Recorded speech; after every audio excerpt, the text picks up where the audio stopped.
Baik, jadi bahasan akan saya mulai untuk bab dinamika fluida. Selamat siang. Assalamualaikum warahmatullahi wabarakatuh. Ya, jadi untuk dinamika fluida secara subtopik memang hanya dibagi 3 bagian besar. Yang pertama adalah penerapan hukum Newton pada aliran fluida. Hukum Newton kedua, jadi kita sudah mempelajari hal ini kemarin, di mana hukum Newton kedua kan sigma F sama dengan ma ya. Jadi kita perlu adanya akselerasi agar terdapat force unbalance sehingga yang mendorong si fluida itu bergerak, berpindah tempat begitu.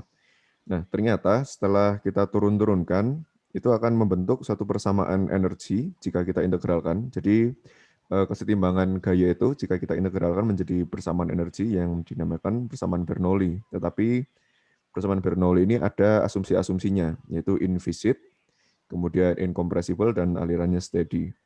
Dan yang ketiga yang belum kita bahas adalah garis energi dan garis tingkat hidrolik. Tapi ini enggak terlalu susah, karena kita sebelum masuk ke garis energi dan garis tingkat hidrolik, kita harus mengenal terlebih dahulu 3 istilah tekanan yang ada di mekanika fluida.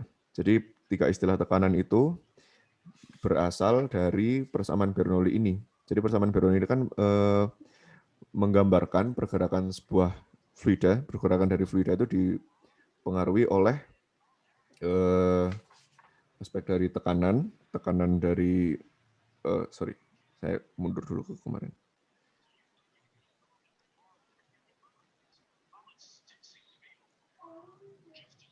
Ya, dipengaruhi dari 3 aspek ini ya, dari tekanan statik dari fluida itu, kemudian tekanan dinamik, dan tekanan hidrostatiknya atau yang dari elevation-nya. Nah, oleh karenanya kita tuliskan ulang di sini. Jadi kita tulis ulang persamaan Bernoulli.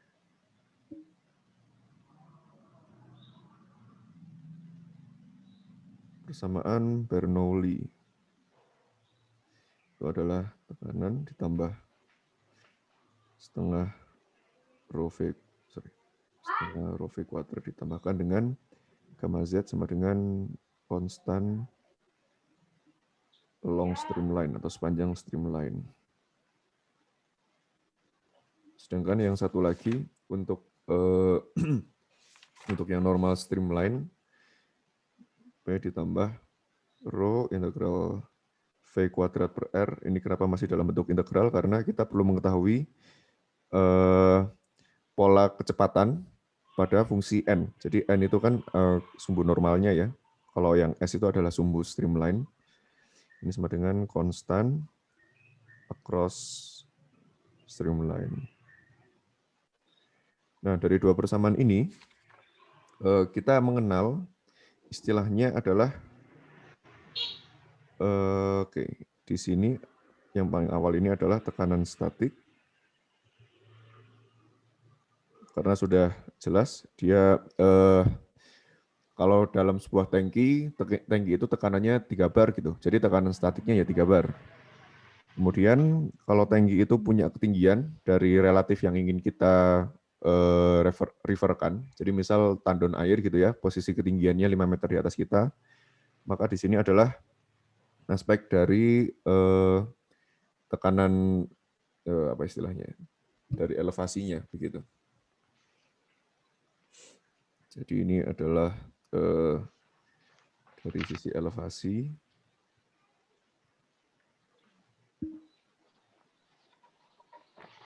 Dan yang di tengah ini karena adanya pergerakan fluida. Jadi karena ada dinamika, maka di sini istilahnya adalah tekanan dinamik atau dynamic pressure gitu. Nah, aplikasinya di mana? Jadi aplikasinya pastinya kan saat kita menganalisis aliran dari sebuah fluida begitu. Tapi ada istilah baru yaitu tekanan stagnasi. Jadi tekanan stagnasi itu merupakan penjumlahan antara tekanan statik dengan tekanan dinamik. Plus tekanan dinamik itu adalah tekanan stagnasi. Jadi fenomenanya seperti apa? Fenomenanya itu kalau kita memiliki sebuah aliran dalam sebuah pipa begitu. Nah, kemudian kita punya alat ukur. Jadi kita ingin mengukur tekanan dari sebuah aliran ini. Jadi kita punya aliran fluida masuk ke dalam pipa. Kemudian kita punya manometer. Kalau yang kemarin kan manometer untuk mengukur posisinya dia hidrostatik ya. Jadi dia diam gitu. Nah, kalau kita punya semacam manometer juga, semacam piezometer, terus di sini menunjukkan tekanan. Nah, maka tekanan yang dibaca di sini adalah tekanan statiknya. Jadi ini kalau saya samakan notasinya dengan yang ada di buku. Jadi ini adalah 4, dan kemudian ada titik 3 juga di sini. Kemudian titik 1 di tengah dari center line. Ya. Jadi yang ingin kita carikan P1 ya. P1 atau tekanan statiknya. P1 ini akan sama dengan kita berikan istilah beda ketinggian di sini adalah H. Kemudian di sini adalah H31 dan yang di atasnya ini adalah H43 gitu. Jadi P1 ini kan sama dengan gamma H31 dikalikan ditambahkan dengan P3-nya begitu. Jadi kita punya tekanan di titik 3 kemudian kita tambahkan dengan gamma H31. Prinsip yang sederhana. Jadi semakin dalam kan semakin tinggi ya tekanannya. Kemudian di titik 3 ini tekanannya adalah gamma dikalikan H43 gitu. Ini posisinya yang di luar adalah tekanan atmosfer. Jadi ini kita ngomongin gauge saja. Sehingga dari persamaan ini bisa kita jadikan 1, maka P1 sama dengan gamma H. Intinya tekanan di titik 1 ini adalah perkalian antara gamma atau rho G-nya. Jadi gamma ini sama dengan rho G. Densitas dikalikan gravitasi dikalikan dengan beda ketinggian H gitu. Nah, ini kalau kita mau membaca suatu tekanan statik pada fluida yang bergerak. Nah, bagaimana kalau kita mau membaca tekanan totalnya? Jadi tekanan yang mencakup ketiganya ini adalah tekanan total pressure. Nah, jadi tekanan total ini dibacanya bagaimana? Ini dengan kita menambahkan namanya pitot. Jadi tabung pitot begitu. Jadi istilahnya itu kita memberhentikan atau ngerem fluidanya secara mendadak gitu. Jadi di sini kan fluida punya kecepatan sebesar V1 ya. Atau V1 ini sama dengan V gitu. Jadi di sini adalah kecepatannya adalah V, maka V1 sama dengan V. Nah, kemudian di titik 2, di titik 2 ini kan karena fluida itu dipaksa berhenti secara mendadak. Maka dia memiliki V2 di mana V2 sama dengan 0. Gitu. Di sini saya tuliskan dulu, di sini adalah statik dan di sini adalah untuk stagnasi.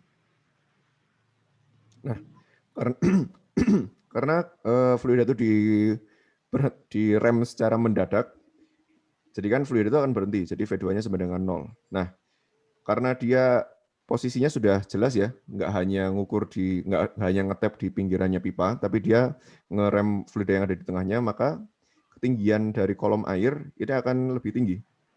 Jadi ketinggiannya ini kalau saya gambarkan menggunakan warna hijau, ini adalah H, di mana H ini merupakan penjumlahan antara tekanan statik yang sebelumnya di sini. Jadi ini tekanan statik kalau kita panjangkan kan ada di sini ya, tekanan statiknya gitu. Nah, tapi kalau kita tambahkan dengan yang di atas, ini akan menjadi tekanan stagnasi. Ini adalah stagnation pressure.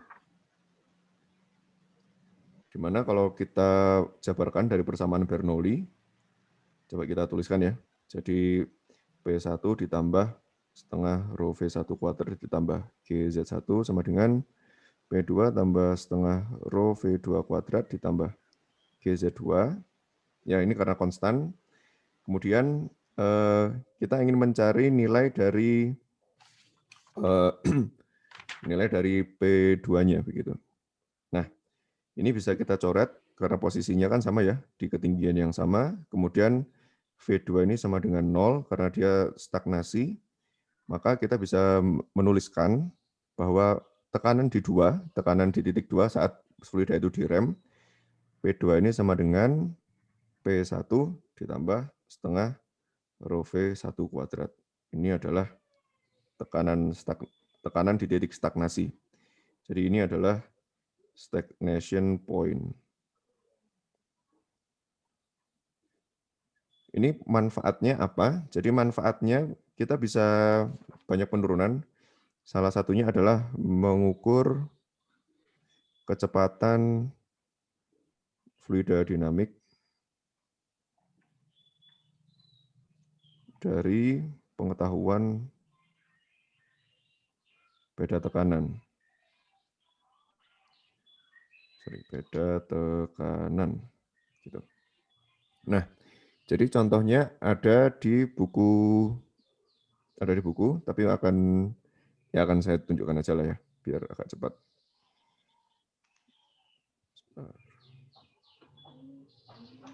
Ini seperti biasa akan saya tuliskan juga.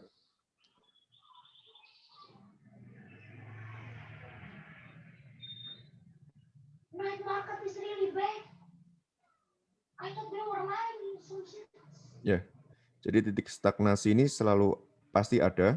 Itu ketika suatu fluida menghantam sebuah benda yang diam begitu. Jadi stagnation point ini akan besarnya sama dengan tekanan di titik awalnya ditambahkan kecepatan saat dia menghantamnya. Gitu. Nah, ini aplikasinya adalah pada pengukuran dari kecepatan dari pesawat yang bergerak begitu. Jadi prinsipnya adalah pitot tube, mirip seperti yang gambar sebelumnya, tapi di sini ada beberapa titik pengukuran. Jadi yang kita ukur ada di titik 1, titik 2, titik 3, dan titik 4. Di mana titik 1 dan titik 4 itu adalah tekanan statik yang dibaca, karena nggak ada hantaman dari fluida yang lewat gitu. Jadi pesawat kan menghantam fluida yang diam, jadi gerak relatifnya kayak fluida itu bergerak pada pesawat yang sedang relatif diam begitu. Jadi P4 sama dengan P1 sama dengan P.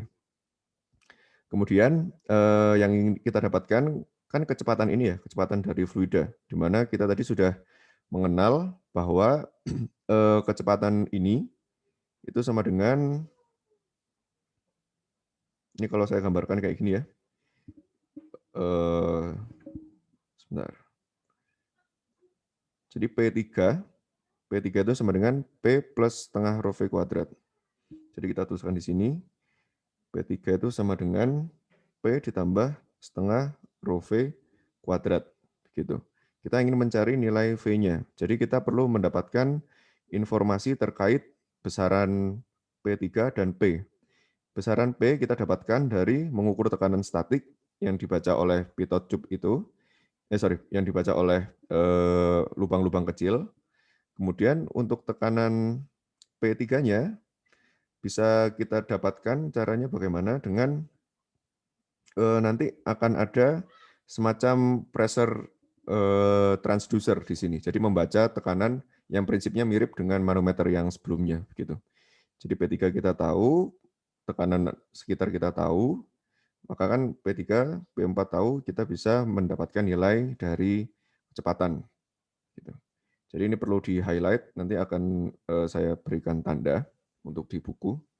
Nah, aplikasinya seperti apa mungkin akan saya tunjukkan di video kali ya. Oh nggak usah deh, ini udah cukup jelas. Udah cukup jelas ya. Ya, jadi kalau suka nonton Air Crash Investigation, biasanya itu di pesawat-pesawat lama itu terkait kesalahan dalam membaca tekanan gitu. Jadi ada kalanya tekanan-tekanan yang dibaca oleh P.P1, P4 dan P3 itu salah karena terhalang oleh adanya bunga es yang tercipta, biasanya kayak gitu. Atau eh, sudah kurang berfungsi gitu ya. Makanya kecepatan yang ditunjukkan oleh speedometernya ya, istilahnya apa? Oleh kecepatan yang di dalam ruang panel itu akan berbeda dengan kecepatan aslinya. Jadi dipikir oleh pilotnya kecepatannya masih rendah gitu ya, berapa knot. Ternyata kecepatan aslinya udah sekian, sehingga pada kecepatan sekian nggak sinkron dengan apa yang diminta oleh dari ATC, Air Traffic Control, makanya bisa delujur di landasan atau gimana gitu. Jadi macam-macam lah kejadiannya karena sesimpel pitot tube. Tapi makin ke sini seharusnya sudah makin handal ya. Ya terbukti dengan rasio kecelakaan pesawat itu jauh lebih rendah daripada kecelakaan-kecelakaan yang receh-receh gitu. Ya, kemudian di sini ada contoh soalnya. Ini untuk membaca berapa besar beda tekanan antara tekanan statik dengan tekanan stagnasinya begitu. Jadi kalau sampai salah pilih tekanan untuk menentukan kecepatan bisa lumayan juga berujungnya ke arah mana gitu. Tetapi ini perlu diingat bahwa asumsi yang digunakan adalah incompressible sehingga kita bisa menggunakan persamaan ini ya, persamaan Bernoulli incompressible, kemudian invisit, nggak ada efek viskos. Nah, tetapi biasanya untuk aplikasi ini kan sederhana ya. Biasanya ada semacam faktor pengali atau angkanya, angka tertentu untuk mendapatkan fungsi dari rho ini. Jadi ketika kondisi lingkungannya sekian, maka densitasnya adalah sekian.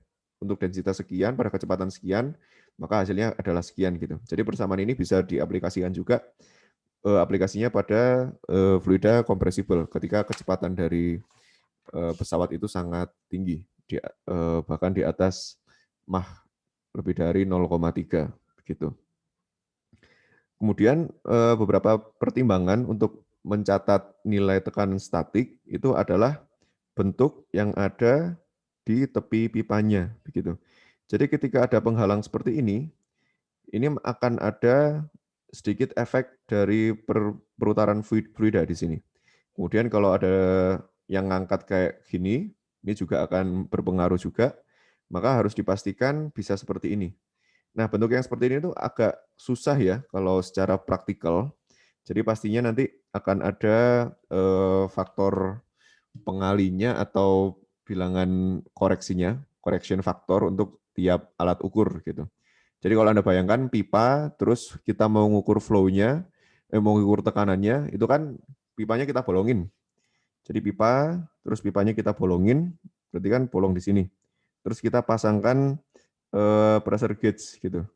Nah, pressure gauge kan perlu dilas ya. Kalau las-lasannya cuma dari sisi luar saja nggak sampai menembus, bisa aja nggak kuat gitu. Jadi ada kalanya si lubang itu akan tembus sedikit ke dalam saluran pipanya sehingga ini bisa ada gangguan aliran sehingga yang seperti ini sangat diminimalisir untuk bisa mendapatkan pembacaan tekanan yang tepat gitu. Kemudian variasi tekanan ya ini jadi isu dari pitot static tube yang ada di pesawat itu adalah ketika yang seperti ini tadi bentuknya seperti ini itu nggak tegak lurus dengan streamline-nya. Jadi misal kalau tampak atas seperti ini gitu ya, posisi pesawatnya seperti ini.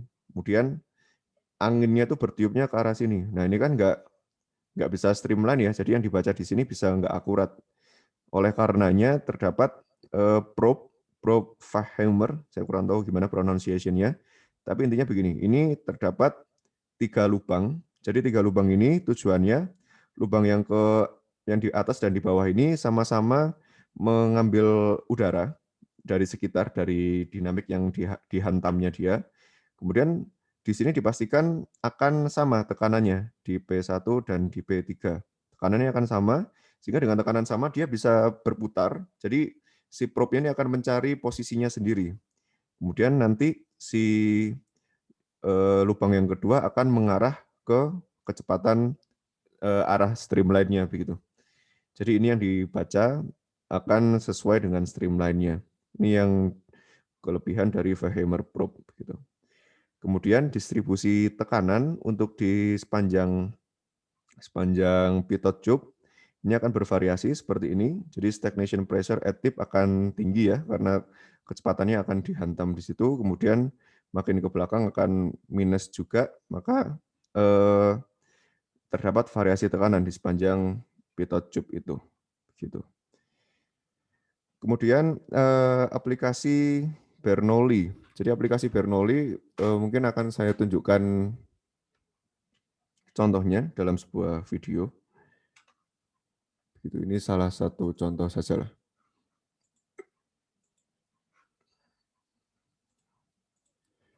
Share screen, share sound. Oh ya, ini saya tunjukkan sedikit terkait stagnation point. Jadi fluida akan bergerak di sekitarnya, maka di titik ini terdapat stagnation point, gitu, di mana V sama dengan 0 dari fluida yang menghantam itu. Kemudian aplikasi dari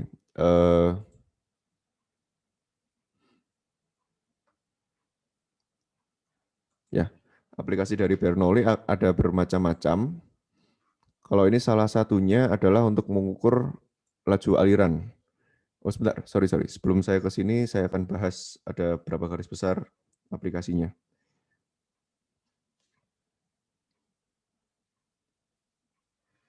Jadi aplikasi persamaan Bernoulli, yang pastinya pertama adalah kita bisa memahami fenomena yang ada di sekitar kita ya. Jadi intinya engineering kan memahami fenomena yang ada di sekitar kita, kemudian kita manfaatkan fenomena alam tersebut untuk kebutuhan kita.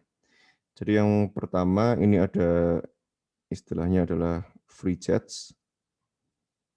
Jadi free jets ini ketika kita punya sebuah reservoir besar gitu, kemudian kita berikan lubang karena kebutuhannya kita ingin mengalirkan fluida dari reservoir besar itu ke suatu tempat. Free jets ada berbagai macam bentuk, ada yang lubangnya di bagian vertikalnya, ada juga lubangnya di bagian horizontalnya. Jadi kalau Anda tahu toren air, pasti sudah tahu juga bentukannya seperti apa, begitu. Itu aplikasi pertama, free jets. Kemudian aplikasi kedua adalah untuk confined flow, jadi bentuk-bentuk yang tertutupi oleh luas area. Jadi yang sederhana, kalau Anda mengenal nozzle diffuser, pasti sudah mengenalnya dengan baik ya. Di termodinamika sudah dibahas juga pada analisis volume atur. Ini juga aplikasinya, contohnya kalau di buku kan ada suntikan gitu ya. Dan kemudian yang ketiga ini, untuk aplikasi dari dunia engineering, itu adalah pengukuran laju aliran, flow rate measurement. Gitu. Jadi flow rate measurement, kalau free jets, kita bahasnya via buku dulu saja. Nah, agak panjang gitu ya. Jadi free jets bentuknya akan seperti ini.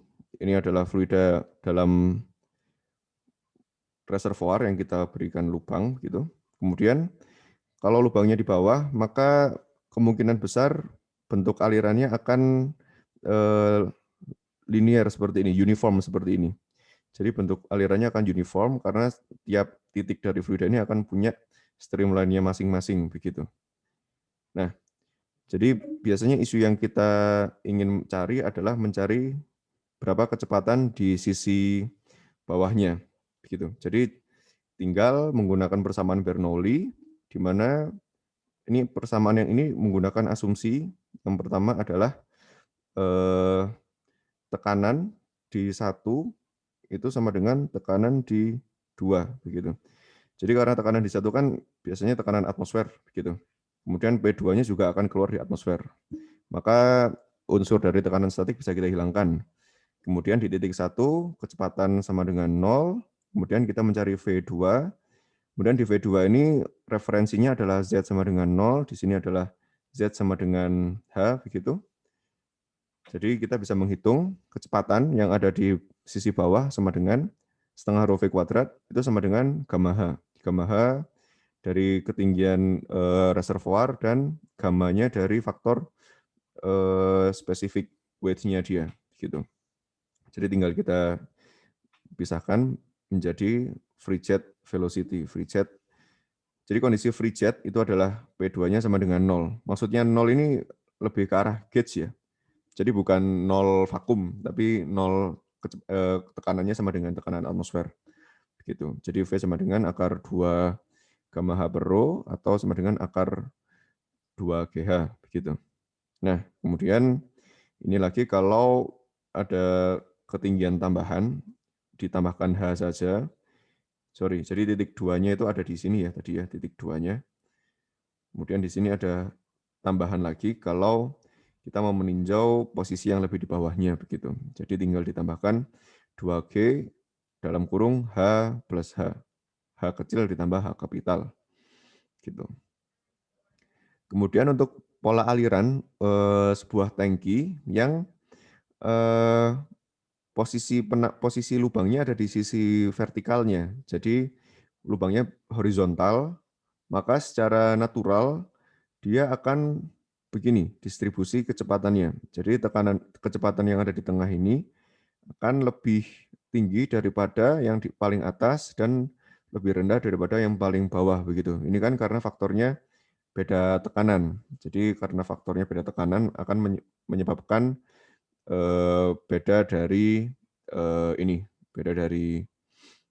profil kecepatannya. Jadi kan semakin dalam H, B-nya kan semakin besar ya, gitu.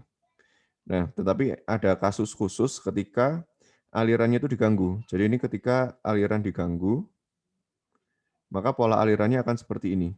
Akan menjadi menjadi uniform kembali, gitu. Ini istilahnya adalah vena contracta. Jadi vena contracta ini adalah efek vena contracta ini karena adanya orifice yang tajam di sisi keluarannya, bukan yang halus seperti ini. Gitu. Kemudian bentuk dari vena contracta ini ada berbagai macam. Intinya untuk mengganggu pola aliran. Jadi ada yang bentuknya seperti pisau, knife edge di sini. Kemudian ada yang well rounded. Kemudian ada yang sharp edge, ujung yang lancip, dan ada juga yang reentrant. Jadi kita tambahkan penampang tambahan di sini.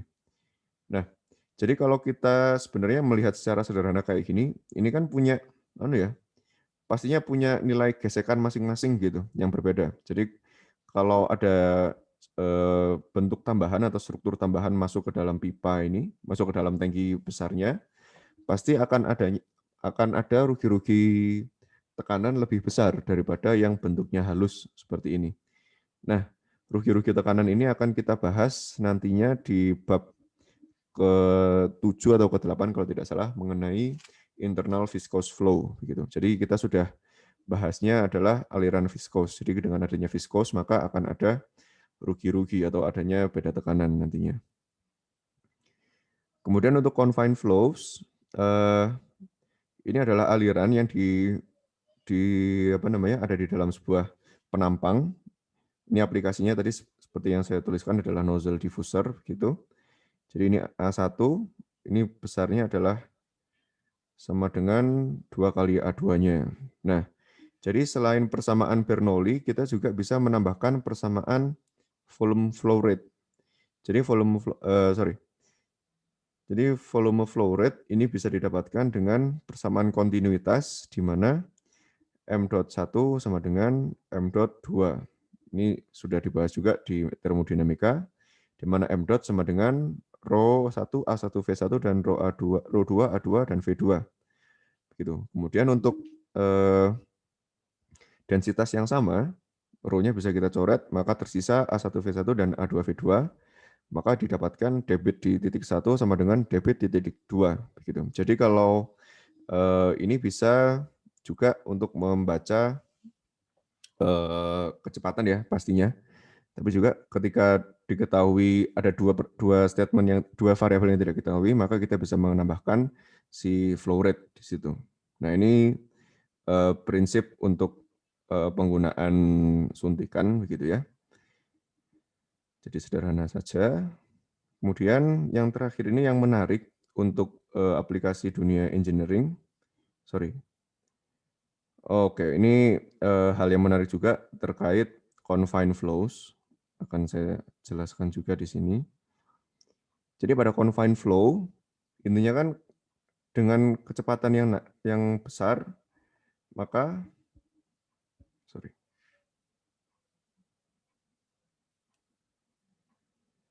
Dengan kecepatan yang tinggi, maka tekanan akan rendah gitu. Itu untuk fluida incompressible in viscous.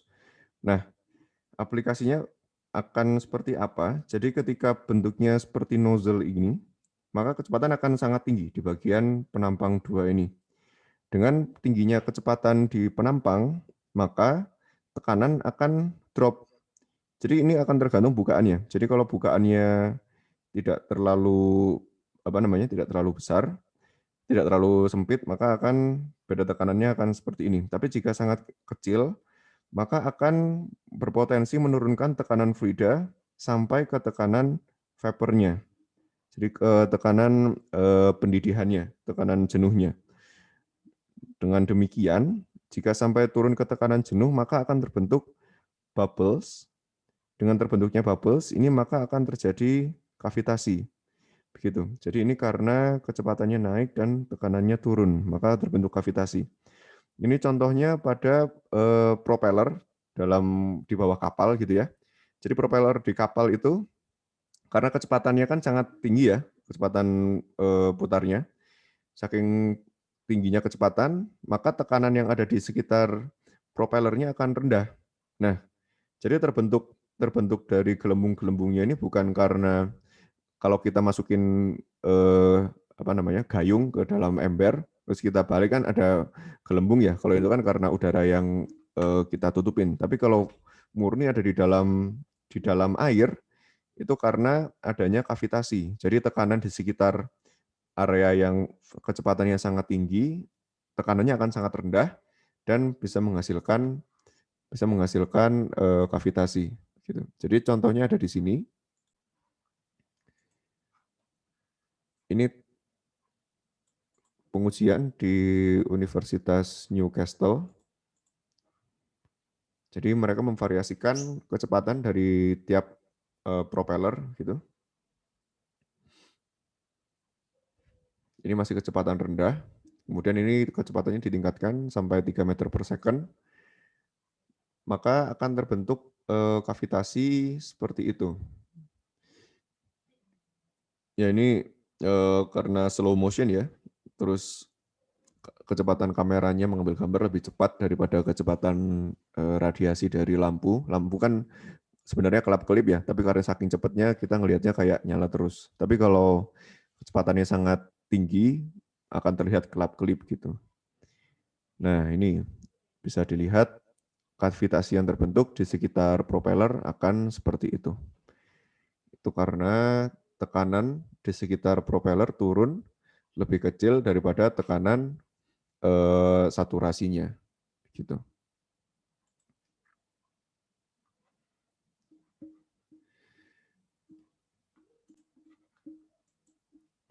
Kemudian akan kita lanjutkan yang ketiga adalah aplikasi untuk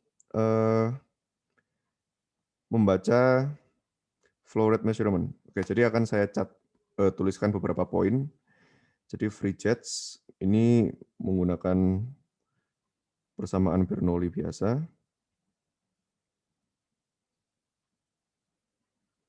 di mana free jets itu P2 sama dengan 0 dalam kurung gauge ya. Jadi titik 2 itu sama dengan 0, kemudian di sini punya ketinggian, di sini punya ketinggian, kemudian kita punya gamma, dan di sini juga punya tekanan atmosfer, maka untuk mencari kecepatan V di sini. V di sini sama dengan akar 2GH, di mana ini dapatnya dari gamma H sama dengan setengah rho V kuadrat. Gitu. Ini akan masuk ke sini. Kemudian pola aliran di sini, jika vena contracta, maka kecepatan fluida seragam. Begitu. Jadi yang dimaksud vena contracta itu ketika kita melihatnya terdapat bentuk-bentuk seperti ini. Gitu.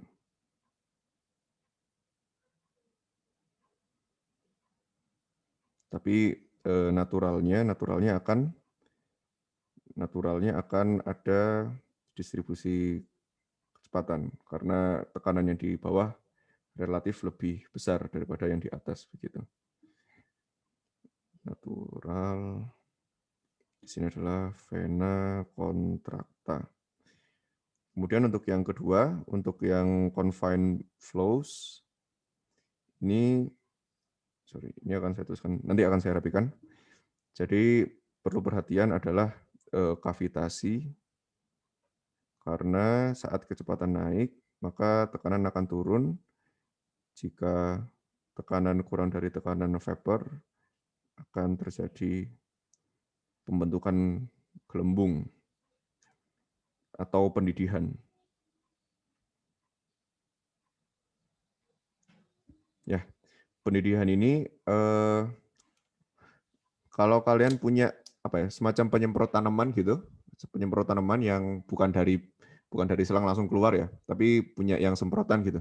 Itu kalian buka secara perlahan-lahan, kan akan terdengar suara gitu. Nah, suara itu lahirnya karena adanya bubble yang saling menabrak.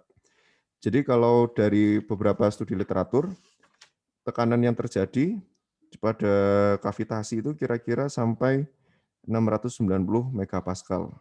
Jadi bayangkan tekanan yang sedemikian besarnya menghantam, tadi contohnya di propeller ya, kalau di propeller kan cuma terbentuk gelembung aja, tapi nggak berdampak di sisi depannya. Tapi kalau kasusnya adalah impeller, jadi impeller itu adalah mirip kayak propeller tadi, tapi di dalam pompa, maka si gelembung-gelembungnya itu bisa menabrak sudu-sudu dari pompanya. Jadi akan berbahaya pada komponen mechanical. Bahaya pada komponen mechanical. Tenang aja, nanti saya rapikan. Contohnya pompa. Nah, ini aplikasi kedua dari Bernoulli, dan yang ketiga adalah flow rate measurements. Jadi flow rate measurements ini menggunakan prinsip beda tekanan. Jadi mirip dengan yang venturimeter tadi. Kok venturimeter? Mirip dengan pitot tube, tapi dia menggunakan device sedemikian rupa tujuannya untuk mengurangi tekanan. Gitu. Kok ini yang sebentar.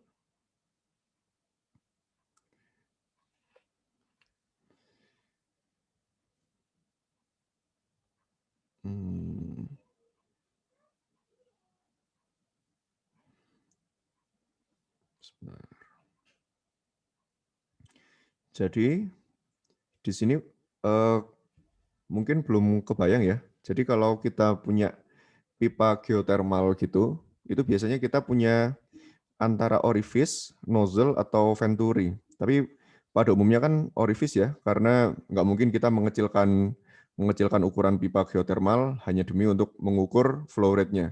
Jadi yang ingin kita cari adalah flow rate-nya. Jadi kalau flow rate sederhananya kan kita bisa dialirkan terus ditimbang ke suatu reservoir, kemudian ditimbang, itu timbangannya akan penuh pada waktu berapa lama gitu. Itu kan nggak praktis ya. Jadi dengan metode measuring flow rate ini menggunakan prinsip Bernoulli, kita mengukur beda tekanan di titik 1 dan titik 2. Jadi ini adanya orifice ini sengaja untuk menurunkan tekanan. Begitu. Jadi akan ada informasi penting adalah ukuran dari penampangnya, yaitu dari A2. Di sini ada A2, di sini ada P1, A1, kemudian ada A2 dan P2.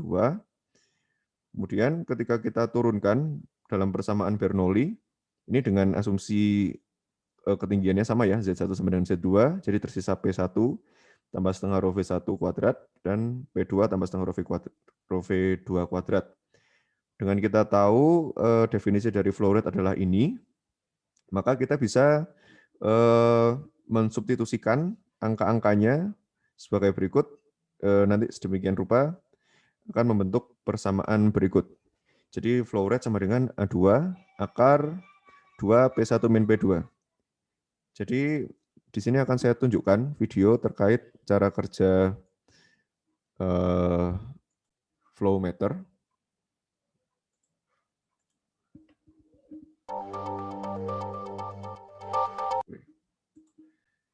Harusnya suaranya sudah di-share juga.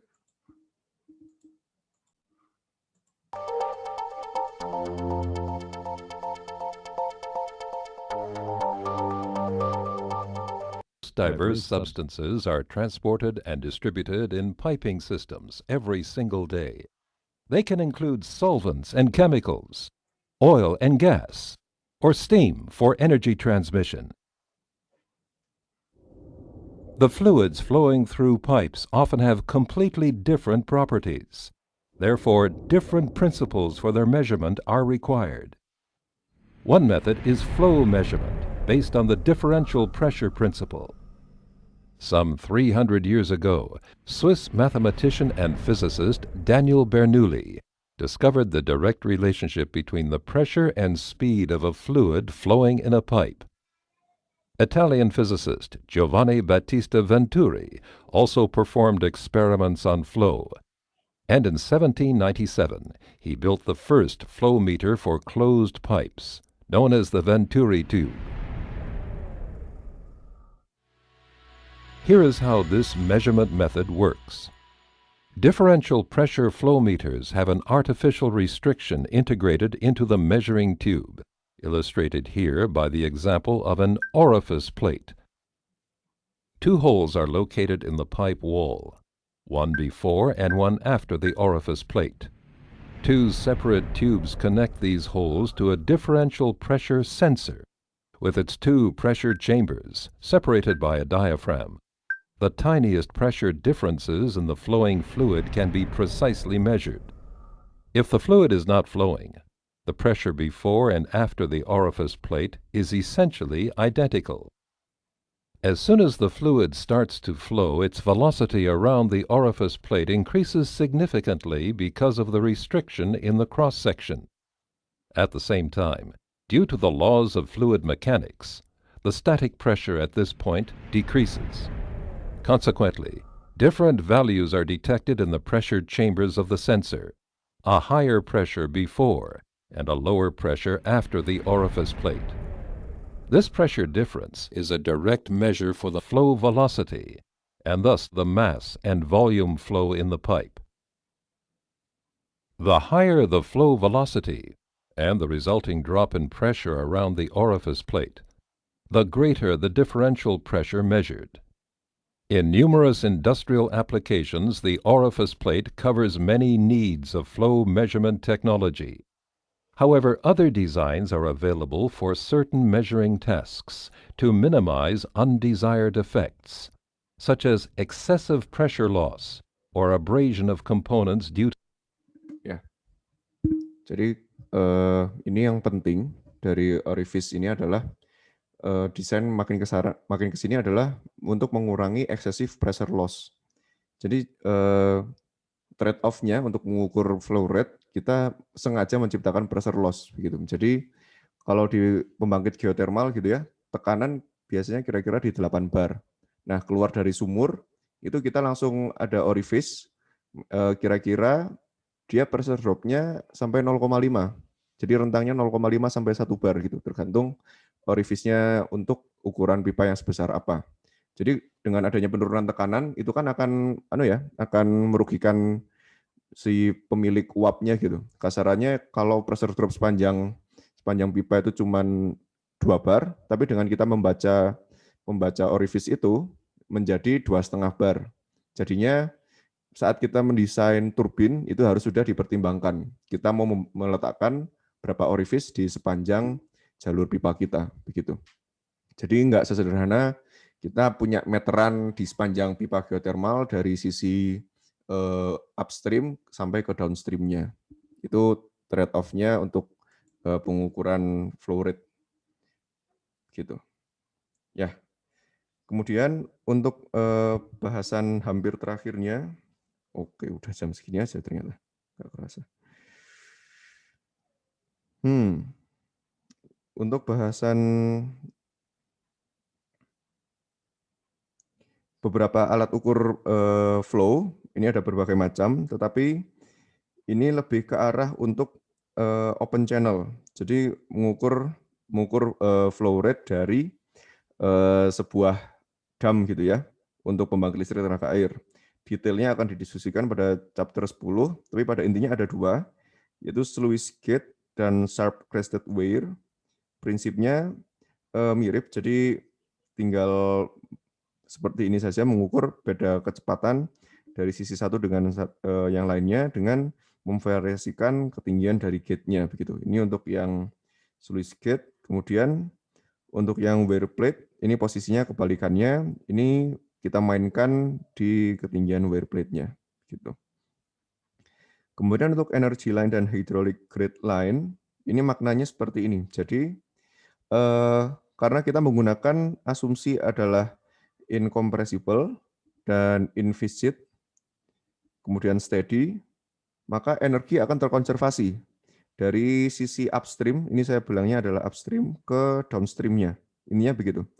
Jadi walaupun tekanan di downstream akan lebih rendah, karena ketinggiannya akan lebih jauh daripada lebih pendek kasarannya dari permukaan referensinya, tapi ini akan terkompensasi terhadap kecepatan atau terhadap komponen yang lainnya. Jadi energy line ini untuk kasusnya incompressible, inviscid, dan steady, maka nilainya akan stabil di pola aliran apapun. Gitu.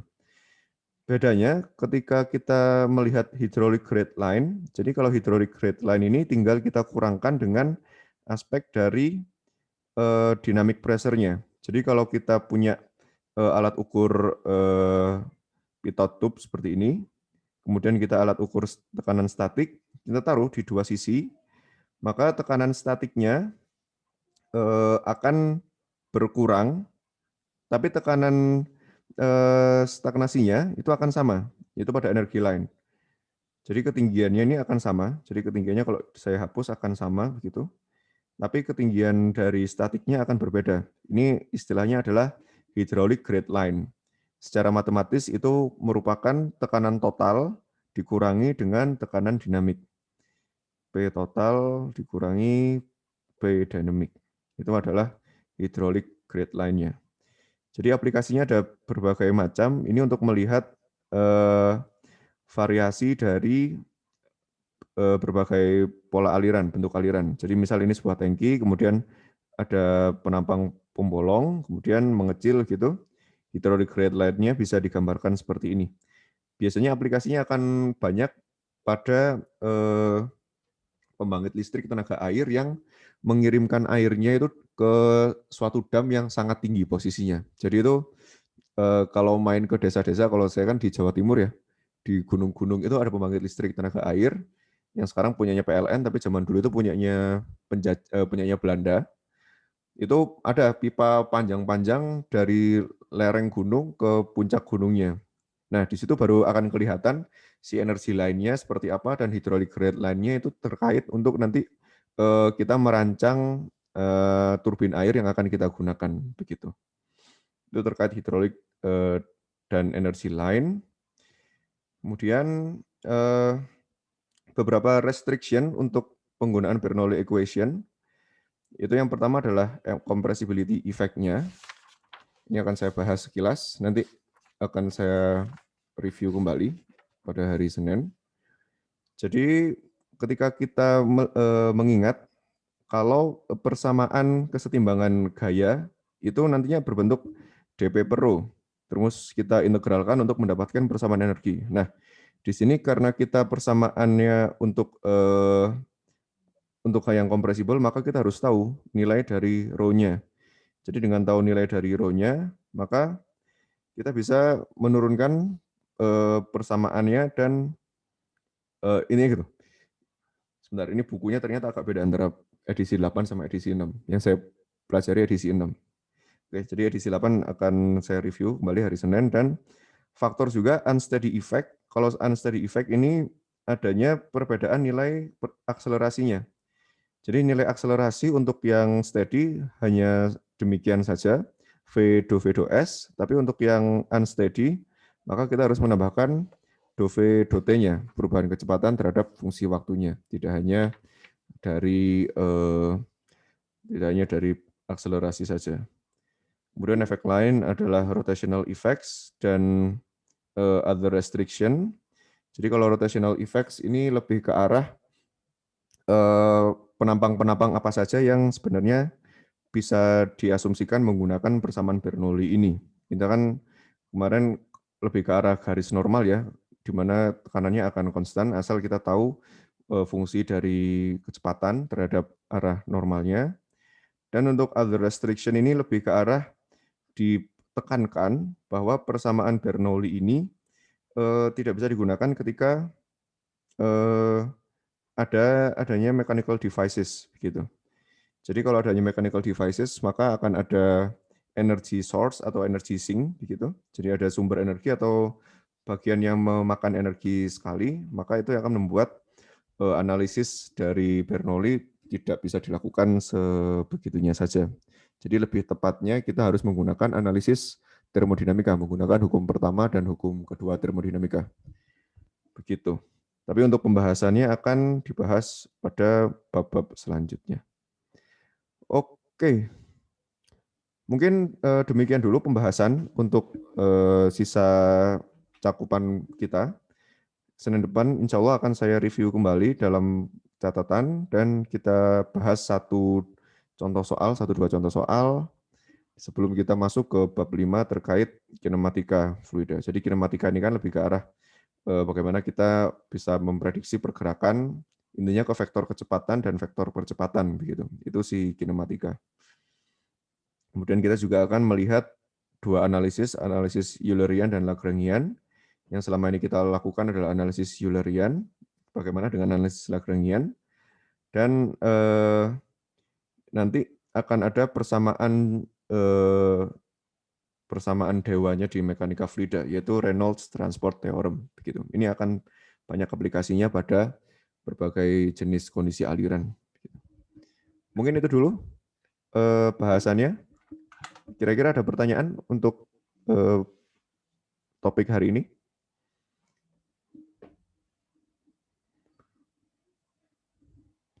Jadi mungkin hari Senin akan sudah ada contoh soal bab 3 ya di tutorial, sesuai jadwal tutorial, jadi sebenarnya jadwalnya pas. Jadi mungkin kita lihatlah urgensi membahas lagi bab 3 pada hari Senin. Jadi prinsipnya tinggal persamaan Bernoulli, terus ketahui kondisinya di titik awal, upstream dan titik downstreamnya, kemudian jika diperlukan, gunakan persamaan kontinuitas, di mana konservasi massa, dan harus diperhatikan bahwa di tiap analisis harus dituliskan asumsinya itu. 3 asumsi itu, yaitu inviscid, incompressible, dan steady. Gitu. Bahkan persamaan rangkumannya hanya sedikit kalau nggak salah. Ya cuman segini aja. Yang sluice gate, flow meter gini-gini nggak usah dihafalin, bisa lah. Free jet, terus without static tube. Yang penting paham konsep tekanan statik, dinamik, tekanan stagnasi, dan tekanan karena elevasi hidrostatiknya. Begitu. Baik, jika tidak ada pertanyaan, maka akan saya tutup. Terima kasih atas perhatiannya. Wassalamualaikum warahmatullahi wabarakatuh. Terima kasih, Pak. Terima kasih, Pak. Terima kasih, Pak. Terima kasih, Pak. Terima kasih, Pak.